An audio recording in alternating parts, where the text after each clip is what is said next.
Hey everyone, welcome back to another of my pool plan video. In this video, I'll be covering the banners and events coming up where Aranea and Sephiroth will be featured on one event and Quistis and Cid Raines will be featured on another. One big disclaimer this time around, at the time of making of this video, it's actually not 100% confirmed that we will have these banners.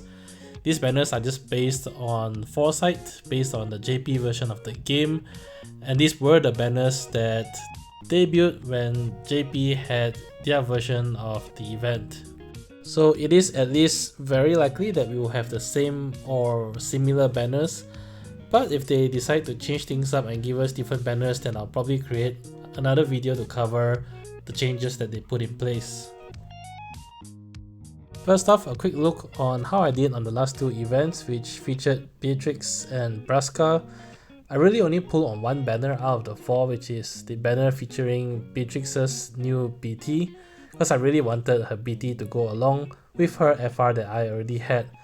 I did spend one multi-pull because I wanted to round off the G tokens to 100 G tokens, but after that I went straight in with tickets.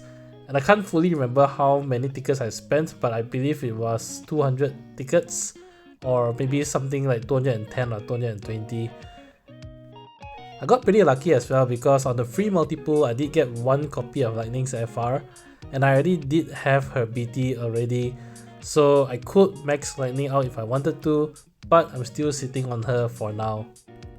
As for Braska and Ace, I skipped both of their banners. I have Braska built up to his LD and that was sufficient, at least for his event, to fulfill the ticket mission requirements. So altogether, across those four banners, I spent 200 tickets or so and 5,000 gems. Alright, so coming to the two events, and we start off first with Sephiroth's intersecting wheels, which is very likely the event that's coming up. I will cover the changes or the rework that they will be getting, as well as of course the new weapons, but I'll try to hold off on the evaluation portion and instead save that for the later part of the video. And you can also use the timestamp included to skip ahead to that section if that's more what you're interested in. So on this event, both Sephiroth and Aranea will receive reworks and new weapons. Sephiroth will receive a new FR and Aranea will receive a new BT weapon. Starting off with Sephiroth, he gets a rework, a massive rework actually across all his kit, which is sorely needed because his kit is currently pretty outdated. His S1, S2, EX and LD all receive damage rework and does actually pretty nice damage now, ranging from like 7 to 9 HP dumps in total. His BT weapon and aura also gets a rework and now lasts a total of 8 turns, which is very much welcome. Don't forget that his BT aura has a unique effect. No other BT weapon in the game has this, where it always resets the enemy's brave to 1 anytime a turn ends, regardless of whether it's a party player turn or an enemy turn. Additionally, his BT aura now also provides the party with HP damage cap up plus 30%. Sephiroth himself gets another 70% HP damage cap up on top, which also means that when Sephiroth's BT aura is active, he gets a massive 100% HP damage cap up. Sephiroth gets a new FR weapon on this event. His FR will set the enemy's brave to 0 before it does the brave damage component, so it essentially guarantees a rebreak on all enemies. His FR also lands his trademark signature LD debuff, which is the gold framed cellular erosion, which is pretty nice. While his force time is active, the party gains another 50% HP damage up, not cap up, but it should help a lot in at least meeting his newly raised HP damage caps. The two force conditionals are attacking a debuff target on your turn, you get plus 40%, and if you end your turn while having a stacked buff or overhead, you get another plus 40%. The first conditional should be a given, considering that Sephiroth can land a gold frame debuff, unless maybe if the enemies are fully immune to any debuff, but that's pretty rare. The second conditional does require a little bit of planning for, but you could always use something like a Redia LD call to give everyone a stacking buff. Overall, his FR conditionals are pretty okay and could potentially be the main FR in your party. Moving to Aranea, she also gets a damage rework across her S1, S2, EX, LD, and even her force attack gets bumped up a little bit in terms of damage. Aranea gets a new BT weapon on this event, and her BT aura lasts for 10 turns.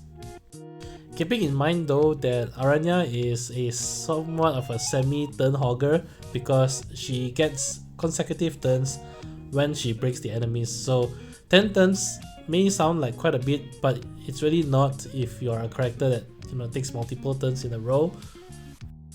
It does come with the standard party auras, so the Brave damage and Brave damage cap up plus 50%, HP damage plus 20%, and HP damage cap plus 30%. Importantly, when Aranea's PT aura is up, any of Aranea's attacks will always trigger a launch unless the enemies are immune to launch, in which case you probably won't want to bring Aranea in. Also, when Aranea launches while her BT aura is active, she triggers a new HP attack at the end of it, in a similar fashion to how Cid Raines will do his additional HP attack on launch. This is a massive damage increase because this additional follow-up attack on launch is 7 HP dumps in total. This means that along with her reworked kit, Aranea doing an attack will likely lead to somewhere along the neighborhood of maybe 14 to 16 HP dumps in total, which is a big damage increase, and she's probably going to be one of our best single target damage dealers for some time. Aranea's force conditionals does not get a rework, so for reference you can look at it at the bottom right hand side of the slide. She has two conditionals. The first is to delay an enemy, which includes break delays. This isn't a problem for her because all her attacks will re-break the enemy. And the second conditional just requires you to deal critical brave damage, which also isn't an issue because she has access to the Vital Crusher debuff, which guarantees a crit on a target that is debuffed. One thing to note, while in Aranea's force time, you get another HP damage cap up plus 50%, so this essentially means that if you use Aranea and you enter into her BT plus and then her force time, she herself gets 80% HP damage cap up, which leads to a massive damage output combined with her new launch ability during her BT mode. My plans here is to go for Aranea's FRBT. Her damage increase is really too substantial, I think, for me to pass up, and I just hope that I get lucky with her BT weapon. I do already have Sephiroth's BT, so I'll be mini pulling on the banner featuring Aranea, and of course I hope to score Sephiroth's FR along the way as well. The next event after that is 6 Warrior Quest Area 7, featuring the return of Cid Raines. Notably, Cid Raines will not get a new weapon or a rework on this event. He does already have his FR BT released before, so those will only be a rerun on this event. The second banner will feature Quistis, and Quistis will get both a new FR and a new BT weapon. Quistis' kit also gets a rework across her S1, S2, EX and LD, mainly to bump up the number of HP dumps to be in line with the current meta. Her S1 and EX will also do a little bit more splash than before, and her EX will now delay the target by 2 turns as opposed to the 1 turn that it did before. Quistis' new BT weapon delays all targets by 1 turn when it is used, and provides her an 8 turn BT aura. Her BT is somewhat, I guess, unique in a sense because it has a stacking effect to it. It increases by 1 stack anytime a player party character takes an action, but resets back to 1 stack if an enemy takes an action. The party auras it provides depends on the number of stacks, but it should be no problem hitting the maximum stacks, which is 5. So at 5 stacks, you get 25% Brave and HP damage up. Quistis herself will get another 25% HP damage up on top, and the party will get Brave damage cap up plus 50% and HP damage cap up plus 40%, assuming you have 5 stacks. While Quistis' BT aura is active, any player party attack will delay the target or targets by 1 turn, and this delay also will bypass any delay immunity. So essentially, her BT aura makes everyone in the party into a pseudo Quistis, so to speak. This also of course helps you to also guarantee the 5 stacks. I think the only way that you lose the stacks is if the enemy has some sort of turn warping mechanic where they instantly get a turn, but otherwise they should be delayed to oblivion when her BT aura is up.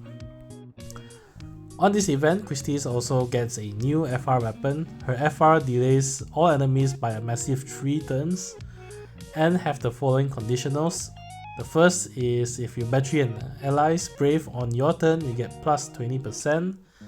The second is if you were to delay an enemy, and this would include breaks as well, you get plus 20%. And the third is if you delay an enemy, but specifically non-break delays, you get plus 35%.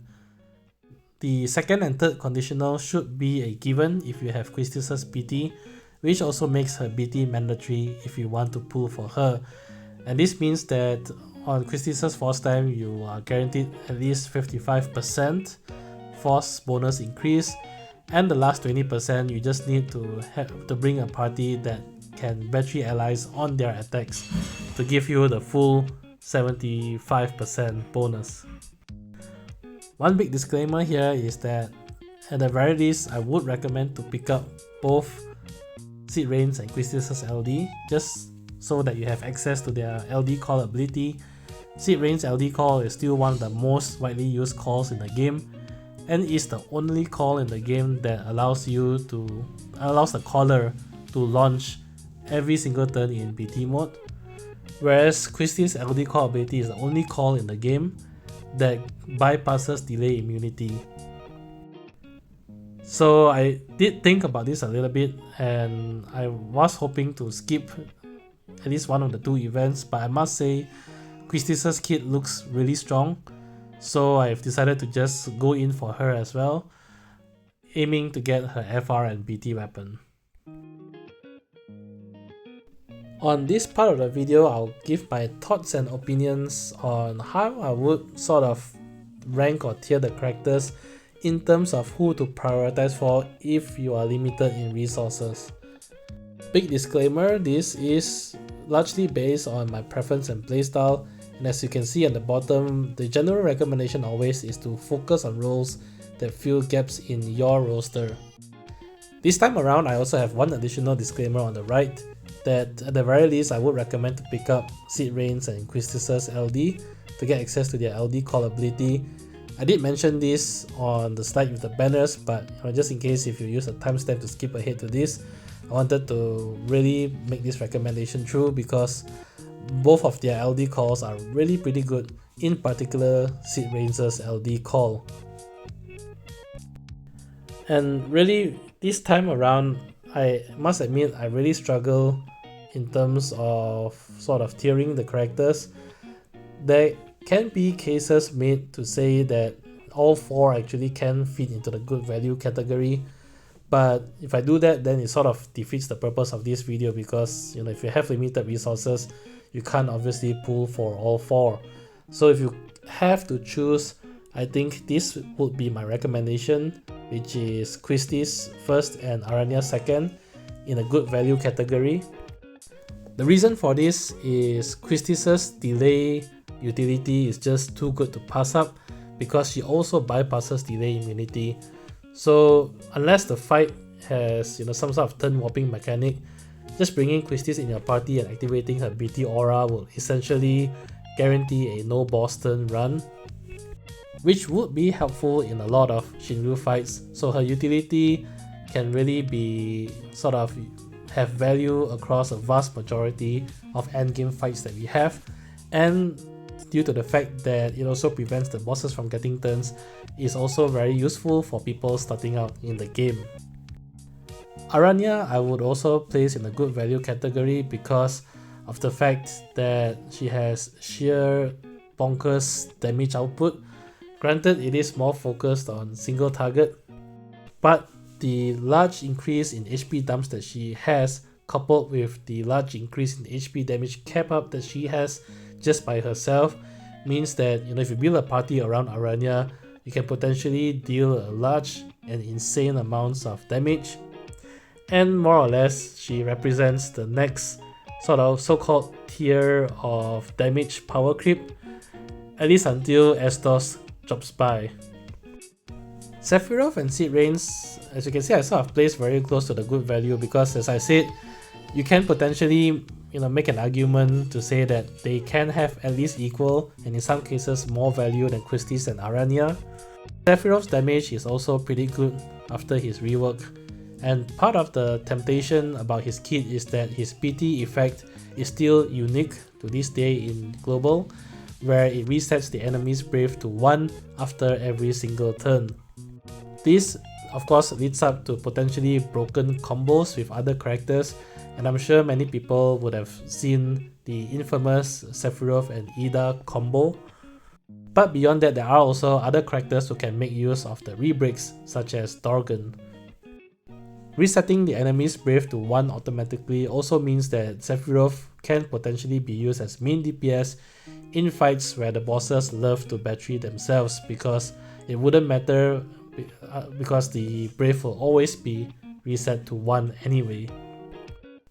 This brings me to Cid Raines, and while I did place him 4th on all the characters here, it's not because he's bad, it's just because that all the other 3 characters received a rework that pumped up their damage, whereas Cid Raines' main damage still comes only from his follow-up attack while his PT aura is active.